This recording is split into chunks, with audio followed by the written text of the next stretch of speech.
दोस्तों ये बात सच है कि अगर आपके पास पैसे नहीं है तो आप अमीर नहीं बन सकते, लेकिन मैं आपको इस वीडियो में प्रूफ करने वाला हूँ कि आप कैसे लोन लेकर अमीर बन सकते। हमें हमेशा से यही सिखाया गया है कि बड़ा लोन मत लो, क्रेडिट कार्ड का इस्तेमाल मत करो, जॉब करो, बिजनेस मत करो, इसमें बहुत रिस्क है। लेकिन हर्षद मेहता कहते हैं कि लाला रिस्क है तो इश्क है। क्या आपने कभी सोचा है कि धीरू भाई अंबानी के पास बड़ा बिजनेस करने के लिए इतने सारे पैसे कहाँ से आए? 1950 में उन्होंने अपना पहला बिजनेस स्टार्ट करने के लिए उन्होंने कुछ पैसे बचाए थे, लेकिन उनको कुछ और पैसों की जरूरत थी, तो उन्होंने यानी कि साले के साथ पार्टनरशिप करके थोड़े और पैसे इकट्ठे कर लिए और फिर धीरे धीरे कंपनी प्रॉफिटेबल हुई। लेकिन उनको कंपटीशन का सामना करना पड़ा। जनवरी 1978 में 58,000 मिडिल क्लास लोगों को कन्विंस करने में कामयाब हो गए, जहां पर उन्होंने 28 लाख शेयर्स को 10 रुपए की फेस वैल्यू से बिड किया था। सिंपल गणित समझे तो 28 लाख गुणित 10 2 करोड़ 80 लाख। भाई साहब 58,000 लोग आप पर भरोसा करते हैं, तो आपने कभी सोचा है कि आप पर कितना प्रेशर होगा? लेकिन धीरू भाई अंबानी ने भी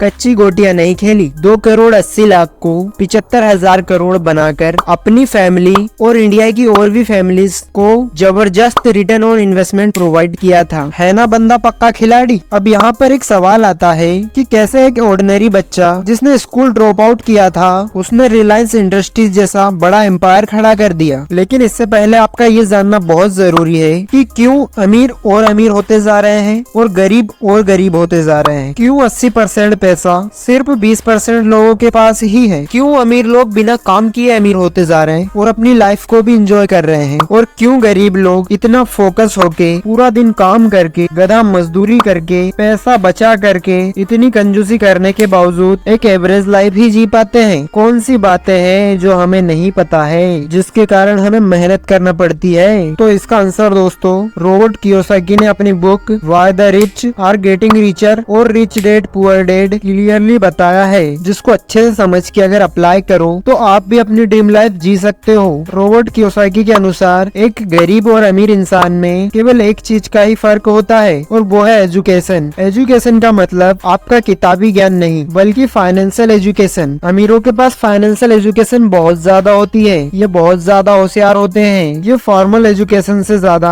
फाइनेंशियल एजुकेशन को मानते हैं, क्योंकि यही वो चीज है जो इन्हें अमीर बनने में हेल्प करती है। इस बुक में रॉबर्ट कियोसाकी ने 3 चीजों पर फोकस करने के लिए कहा है: टैक्सेस, डेप्थ और फ्रंट-एंड इनकम। चलो पहले तीनों को समझते हैं। Number 1 taxes. अमीर और गरीब के बीच में साला पैसों का मेजर डिफरेंस क्रिएट होता है टैक्सेस की वजह से। एक अमीर इंसान ज्यादा पैसे कमाने के बावजूद भी गरीब व्यक्ति से कम टैक्स भरता है। बहुत ज्यादा चालाक है भाई। इस बात में कोई दो राय नहीं है कि टैक्स गरीब और मिडिल क्लास लोगों की एक मेजर इनकम को खा जाता है। इसलिए अमीर लोग जानते हैं कि उनकी इनकम का बड़ा हिस्सा गवर्नमेंट को दे दिया तो वो मिडिल क्लास और गरीबों वाली लाइफ जिएंगे। तो सिंपल है, बिजनेस के नाम पर खर्चे दिखाओ, क्योंकि गवर्नमेंट भी बिजनेस पर बहुत टैक्स कट करके इंसेंटिव प्रोवाइड करती है। यानी कि आप अगर जॉब कर रहे हो तो गवर्नमेंट को कोई मतलब नहीं है कि आपके बच्चे की स्कूल फीस गई है या नहीं, आपके घर में 2 रोटी भी खाने के लिए है या नहीं। पहले टैक्स कट जाएगा आपकी सैलरी से, फिर आपको सैलरी मिलेगी। वहीं पर अगर आप बिजनेस कर रहे हो तो बिजनेस के नाम पे बहुत सारे खर्चे दिखा सकते हो, और लास्ट में जो पैसा बचता है उस पर ही टैक्स लगता है। फॉर एग्जाम्पल, मेरे दोस्त ने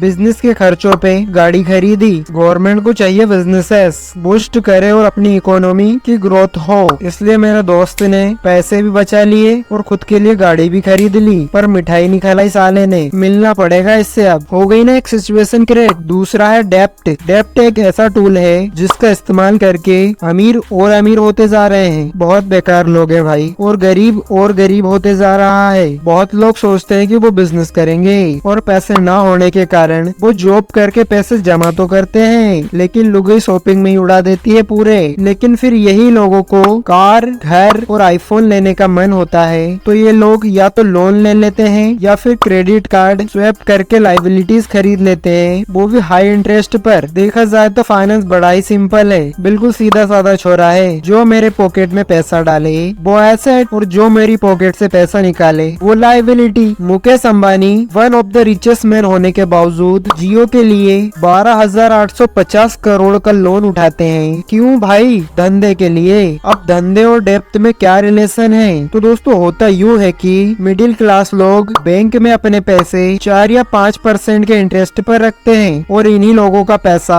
एक रिचेस्ट मैन 10 से 12% के इंटरेस्ट पर उठाता है, जिससे वो धंधा करता है और वहाँ से वो 20 से 30% कमाता है और फिर 10 से 12% का इंटरेस्ट बैंक का क्लियर करता है और फिर बैंक नॉर्मल लोगों को 4 से 5% इंटरेस्ट देकर दर्राटे छा देती है। मतलब उस अमीर इंसान ने लोगों का पैसा इस्तेमाल करके मोटा पैसा कमाया। यहाँ पर एक सवाल जो आपके दिमाग में आएगा, बिजनेसमैन का बिजनेस फेल हो गया तो क्या होगा? ये तो बड़ा रिस्की है, फिर तो वो घर का न घाट का रहेगा। तो इसी बात पर हर्षद मेहता कहते हैं, लाला रिस्क है तो इश्क है। कल आप ऑफिस के लिए निकले, ट्रक ने उड़ा दिया। तो दोस्तों रोड पर चलना रिस्की है ना, फिर भी लोग रास्ते पर चलना बंद थोड़ी करते हैं और ज्यादा अवेयर होकर चलने लगते हैं। वैसे ही आपको भी एक कैलकुलेटेड रिस्क लेकर बिजनेस रन कर, बिजनेस फेल हो गया तो क्या? कुछ नहीं, पहले तो बैंक आपसे पैसे रिकवर करने का ट्राई करेगी और लठ लेके घर थोड़ी आ जाएगी। अगर रिकवर नहीं करवा पाई तो खुद से ही लोगों के पैसे क्लियर कर देगी, क्योंकि बैंक के पास तो आपके ही पैसे हैं ना।